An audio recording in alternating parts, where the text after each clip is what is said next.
Kanina pa ito, may araw pa, kanina pa ito, at mainit pa rin, pero hindi kasing init nung syempre, nung umpisa. Gumawa ko ng video kanina, and sari-sari, mga sinasabi ko. Mukhang gusto kong i-upload yun kahit mahaba. Kung gusto nyo panoorin, feel free. Pero kung hindi, ayos lang. Bakit nagro-roll ulit yung aking camera? Kasi, alam nyo yun? Si Impala nakatagilid.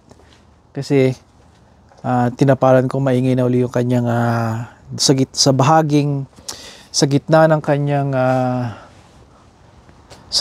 kanyang tambutso, sa gitnang bahagi, sa ilalim, syempre, yung may tinatawag na, naging corrosive na, naging kalawag na yung tinatawag na flange. Yung flange, parang isang ring, isipin yung malaking ring, na nagdudugtungan yun eh.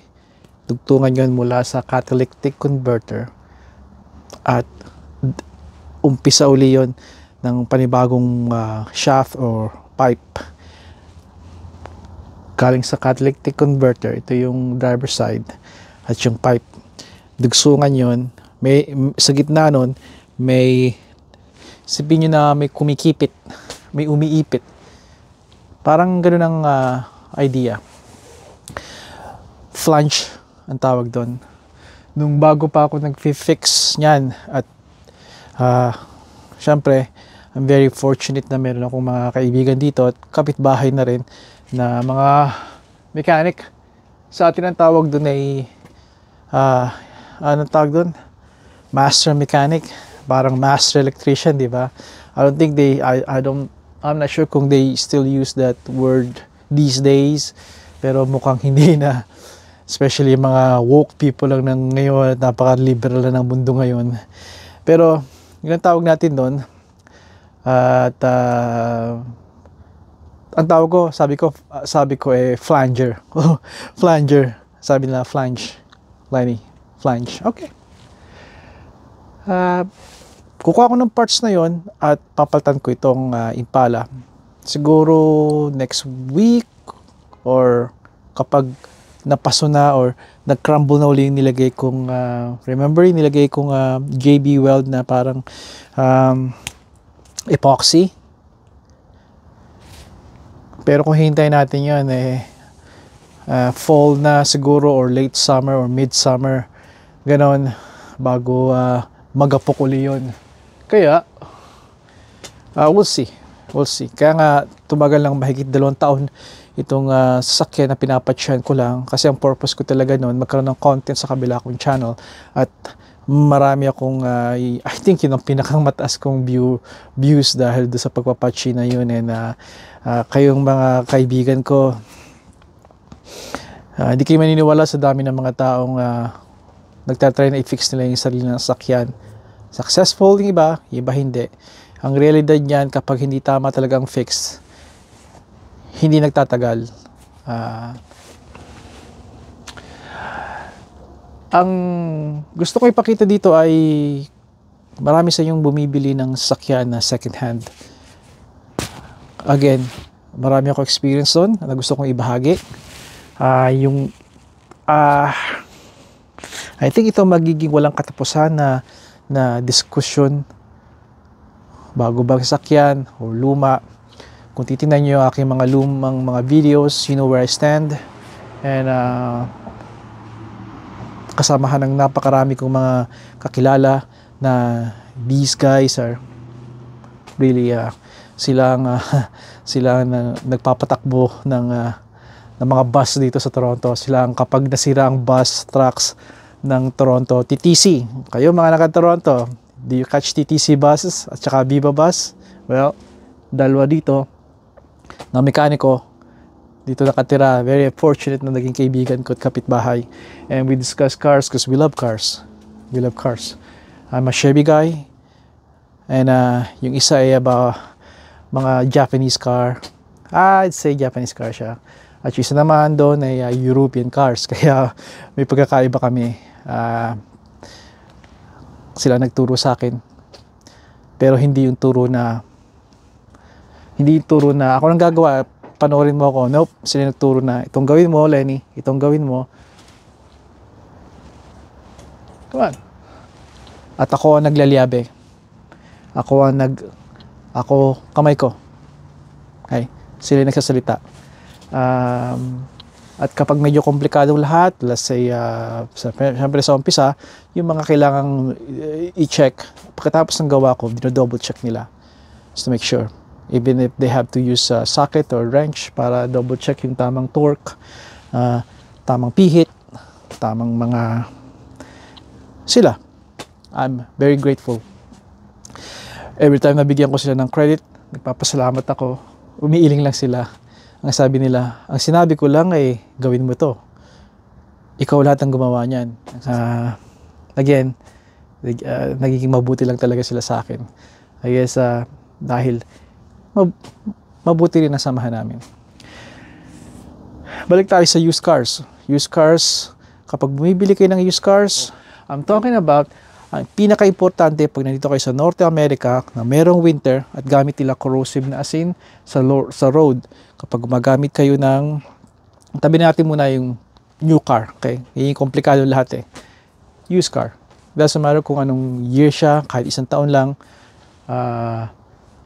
Anytime na nandito kayo sa North America, nagamit yung, nagdalasaboy sila ng asin kasi yun ang pinakamabisang panlaban ng pantunaw ng yelo at ice at slush dito sa road every time na mag snowstorm o mag snowfall.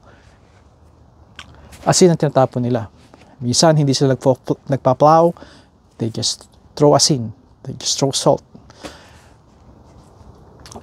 Yun ang very corrosive. Yun ang kakain sa mga metal ng inyong sasakyan sa ilalim. Ito namimiss nyo. Sabi mo, maging mabilis to eh. Frame ng sasakyan ninyo. Sa dami ng mga napanood ko sa inyo na nanonood ng mga nabili ng kotse, ang main concern ninyo talaga ay yung makina. Ang main concern ninyo ay yung kulay. Sa amin, na bumibili yun ang huli. Yun ang huli namin iisipin. Well, I hope naintindihan niyo sinasabi ko. Kapag ang kasakyan ay for sale at sinabi yung lakay, for sale yung sakyan na yun, pwede yung ba akong tulungan? Let's go and see. Let's check. Una kong gagawin, syempre, ay tingnan yung ilalim. Of course, tingnan yung lahat, makina, even lahat, see if there's any leaks. Ayoko maging specific ko nun. There'll be another video for that. So, para doon. Pero itong sinasabi ko, importante dahil ang frame, isa pa, sa frame na yon ay naandun ang linya ng maybe this one. Linya ng brake lines nyo. Yung brake line, alam niyo yung pag pumreno kayo, pag every time na pumreno kayo, mayroong dung liquid, fluid, ang tawag ay every time na huminto kayo, lalo pat biglaan ng preno nyo. Pag preno nyo, may mga liquid, tawag brake fluid, na aagos. Napakabilis nun. Okay? Under pressure yun. Diretso yun sa inyong brake pads or drum brakes. Depende kung anong klase ng brake ninyo. Pero kadalasan ngayon, these days, they're brake pads. Very importante yon na ang linya ninyo kung saan dumadalo yung brake fluid ninyo ay hindi ma-compromise, hindi makompromiso ang integridad. Ang ibig ko sabihin nun, hindi sila kinakalawang. Alam nyo ba na karamihan sa mga sakyan ngayon, o noon, kahit noon pa, kinakalawang sila dahil ang mga nakaraang mga owners ng sasakyan hindi nalilinis ng mabuti, hindi na oil o nalalagyan ng pangkontra sa corrosion or kalawang o doon sa asin na tinatapon ang sakyan nila sa ilalim. Kaya Yun na nangyari, yung pagkapit ng mga asin na yon, kinakain niya na parang anay yung ilalim ng frame nyo. Once na makompromiso ang frame nyo, wala nang lakas ang inyong sakyan. Mahina na yon.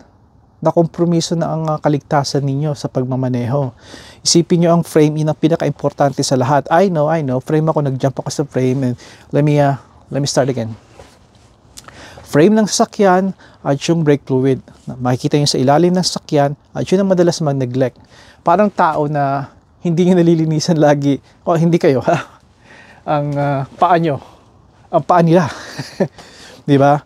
Yun ang madalas na nakakalimutan, maglinisin ng paa or kung ano man, parang dito sa ilalim. Okay? Sa ilalim yun. I'm sure naglilinis kayo katulad ko, naglilinis ng paa. Huwag kayong magagalit sa akin. At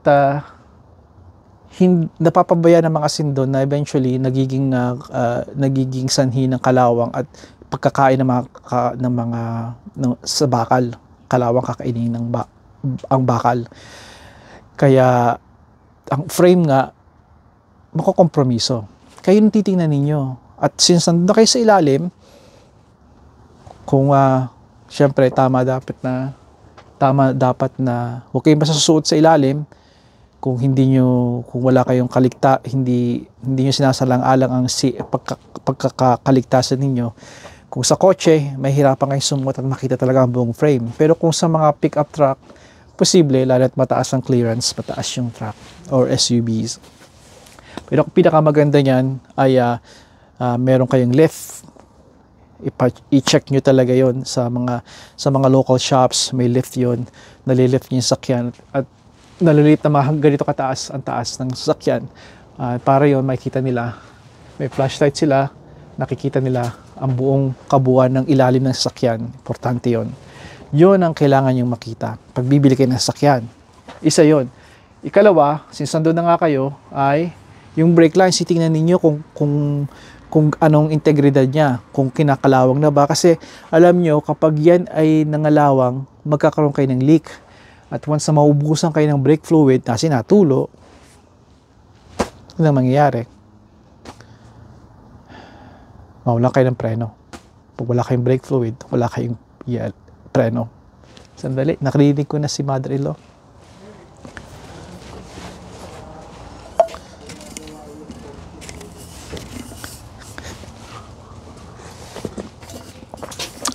Si father-in-law.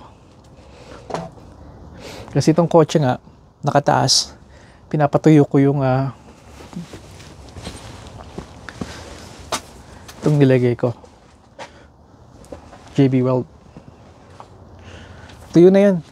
Kaya pag alis ni Mrs., tahimik na uli yung Impala.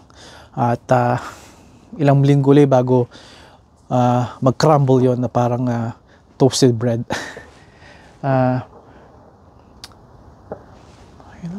Hali kayo, pakita ko na sa inyo kung ano yung ilalim.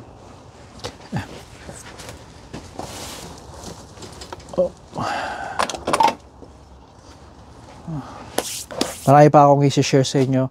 Dahan-dahan. Itong dalawang papakita ko sa inyo, frame at yung brake fluid lines, isa yun sa mga importante. Napakarami ko pang i-share sa inyo kung paano kayo tamang tumingin ng sakyan. Kung ano yung alam ko, i-share ko sa inyo. Kailangan lang na pagpasensyahan ninyo ako at habaan ng pasensya dahil maaaring isang taon na ako mahigit dito na nagba-vlog, pero marami akong mga prioridad na dapat gawin kaysa mag-upload kasi tunay na nakakakonsumo ito ng oras at bala ko gumawa na isang magandang video, quality talaga, maiintindihan nyo, pero natuklasan ko ngayong gabing ito ng mga nakaraang araw na hindi biro. Kailangan mo rin magsaliksik, umupo at planuhin lahat, kung mari isulat lahat ng mga gagawin. At yun ang ako'y wala. Kaya kung ano lang ang kaya kong ipakita sa inyo, sana'y makatulong. Kung hindi man, let's just move on. I'm sure na makakita kayo ng tao dyan na makakapagsabi sa inyo, makakapagturo. Just again, like I said, use your common sense, di ba? Kung even sa panonood nito, you still have to question yourself, double check yung mga sinabi ko. Okay, ito yung sasakyan. Tingnan na natin. Naka-jack pa rin siya. At tingnan nyo yung uri ng ginawa ko sa pag-jack para ligtas. Maraming mga paraan para may teka, buksan ko muna ilaw. Yan. Maraming paraan para pag susut ka sa ilalim, siguraduhin nyo na tama talaga ang pagkaka-angkla at pagkakataas ng inyong sasakyan. Kung makikita ninyo, kahit bumagsak ang isa sa mga yan, may mga suporta. Tulad nito, nakikita nyo yung jack stand. Yung jack stand na yan ay 3 ton. Kaya niyang i-hold kahit pickup truck. Ito naman, ang aking maasahan na 3 ton floor jack. Hindi kayo basta-basta mag-jack nito. Kailangan may mga points o may mga ano ba yung tawag doon, may mga spot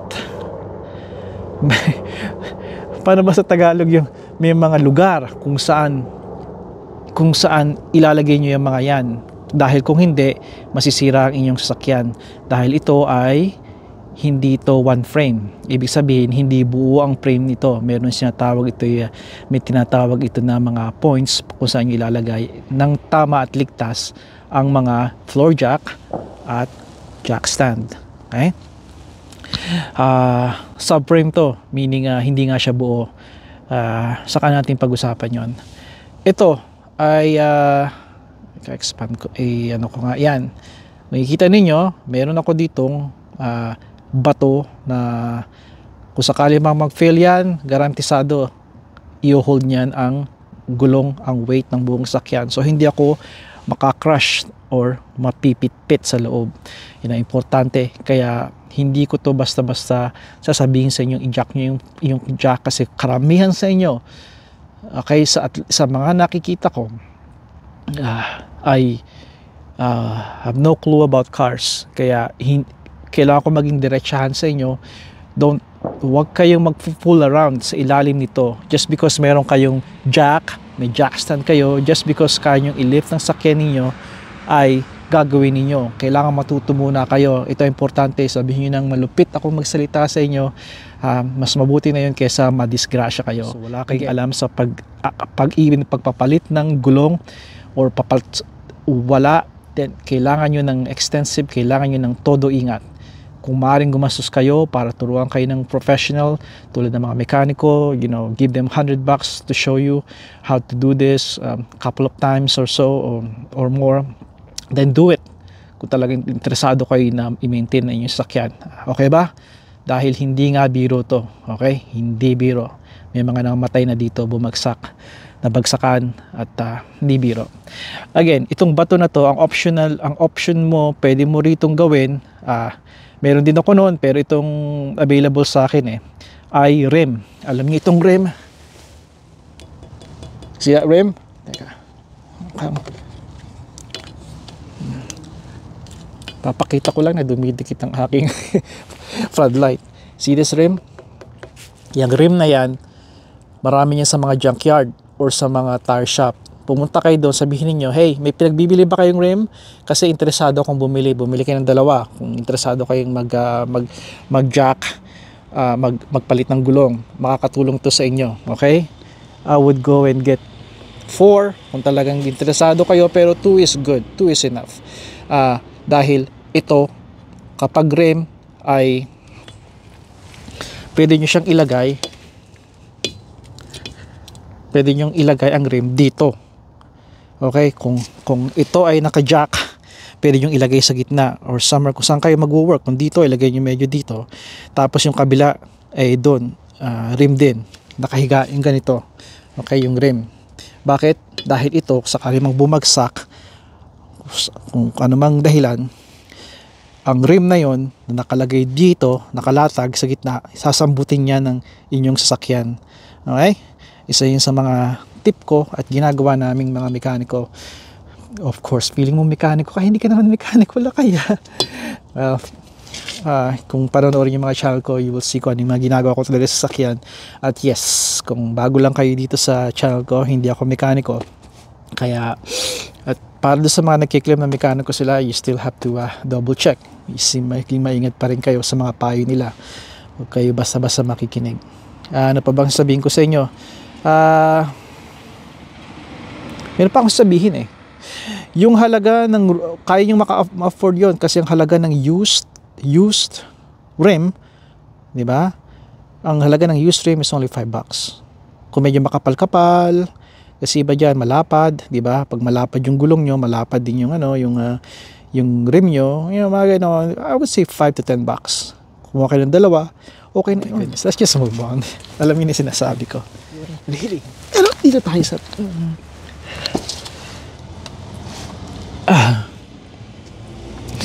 Nakikita nyo yung frame ng sasakyan ng Impala?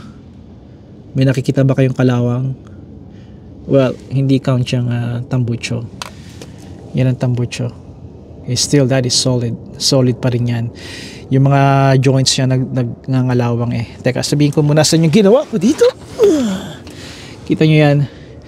Yan, epoxy. Of course, I have to show. Kailangan ko ipagyabang sa inyo aking floodlight kasi meron siyang magnet.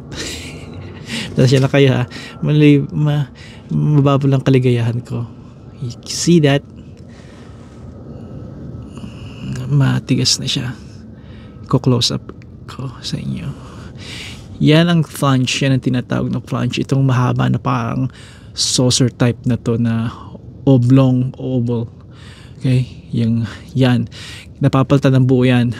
Sometimes it's a pain. It's a pain dahil corrosive siya, kalawang. Okay? Yeah. Yan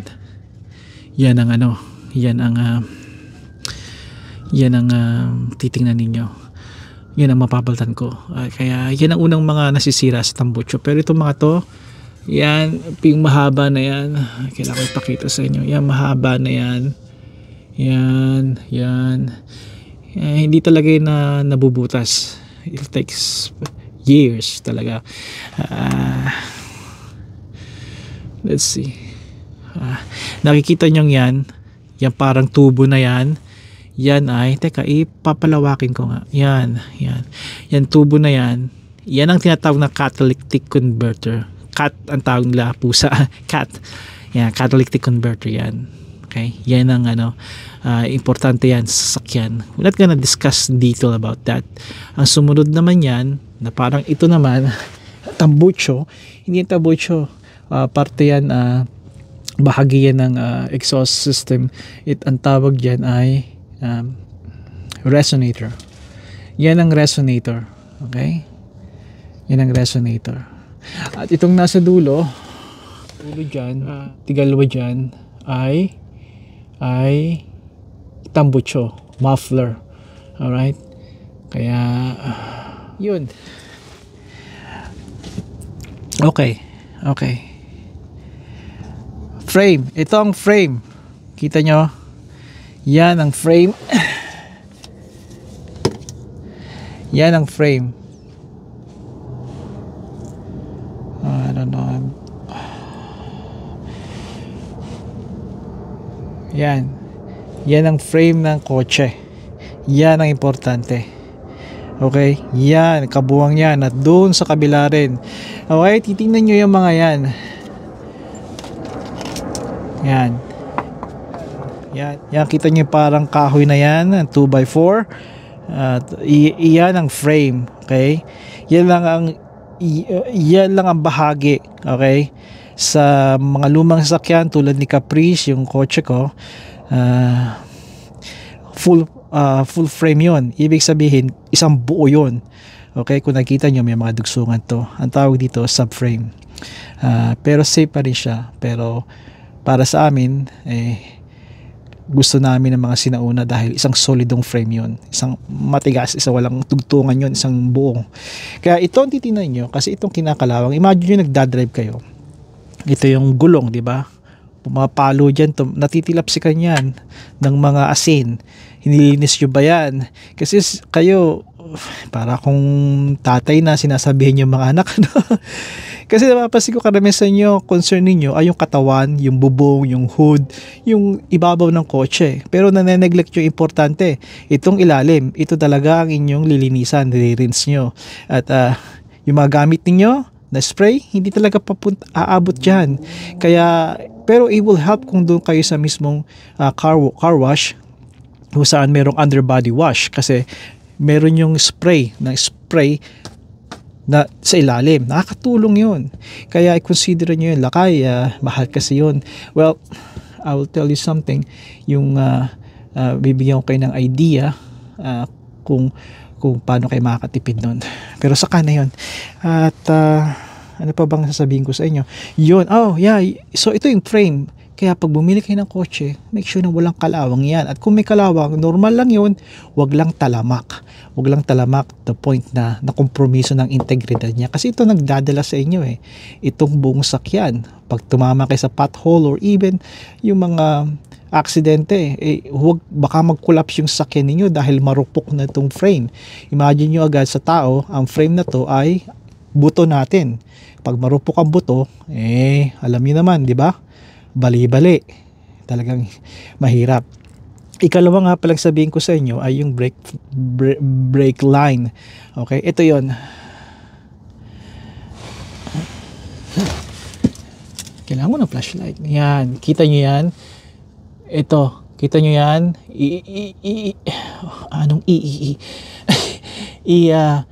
Isusundan natin yan ng flashlight. Nandito lang kasi ako sa labas ng kotse, hindi ako nasa ilalim eh. Kasi masyadong makipot dyan. Kita nyo yan? Nakikita nyo ba ang kalawang niya? Wala, di ba? Yan ang importante. Titingnan nyo rin yan. Dahil yang mga yan, yan ang brake line nyo. Ba't ka sumisigaw, lakay? Yan, hanggang doon. Di na ako pupunta kasi kailangan kong... Sige na nga. Hanggang doon. Okay? Kita nyo, walang kalawang. Kapag nakakita kayo ng sakyan na walang kalawang na katulad yan, pasado na yun sa inyo. Move on to the next kung anong check ninyo. Okay? Kita nyo yan. Of course, huwag nyo nang i-ignore itong mga ignore na natin to kahit although kalawang yan, that can easily be fixed pag sa spray. Okay? Pero itong sinasabi ko, wala talaga kayong makikitang maaaring concern sa inyo dahil maganda, dahil ito ay alaga sa oil. Alaga ito sa spray oil para yung spray oil nag-i-inhibit or ang tawag doon,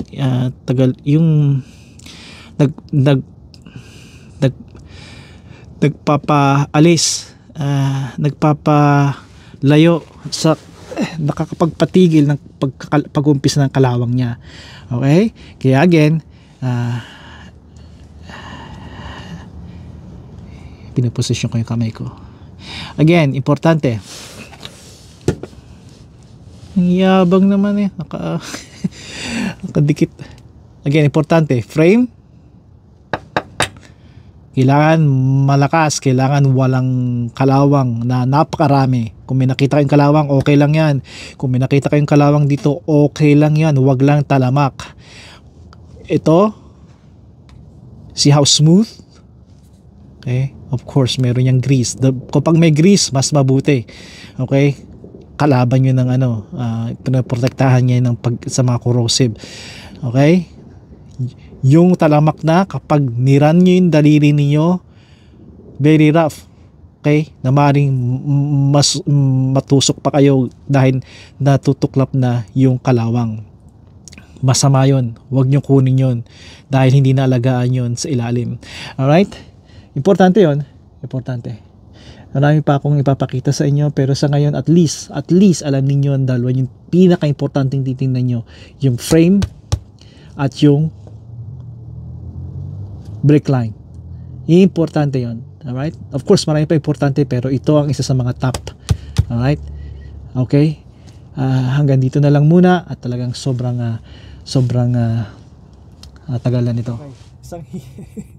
Akala ko natapos na ako. Yung frame na sinasabi ko na titingnan nyo, tapos yung kita nyo yung mga maliliit na tube. brake lines. Meron ding isa naalala ko nung tinitna ko yung video, nire-review ko kasi gusto ko nang i-edit.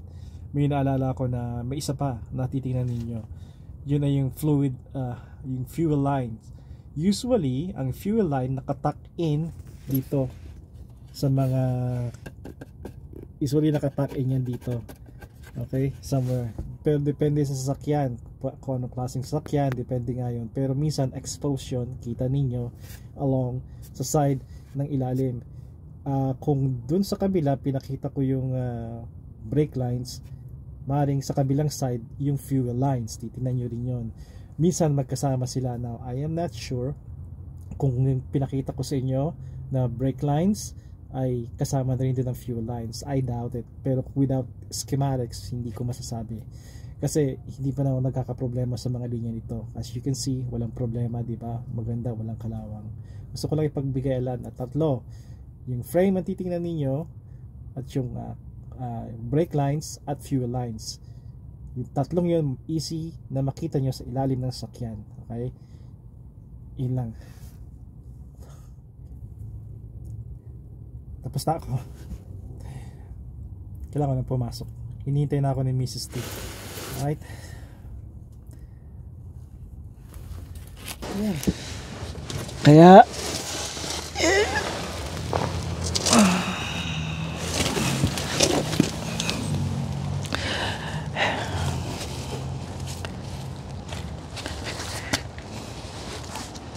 balik tayo dun. Okay naman, ano pang pag-uusapan natin? Nasabi mo na ba lahat?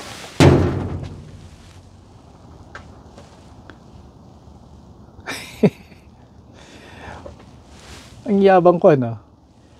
Ang yabang ko sa flashlight ko. Milwaukee. Again. Milwaukee. Floodlight. Marami to sa Home Depot. Check it out. Hindi kasing lakas ng magneto katulad ng ibang mga mabibili niyo. Kaya, pero pagdating sa ilaw at sa ganda ng battery, maasahan to. Kaibigan, padayon. Padayon.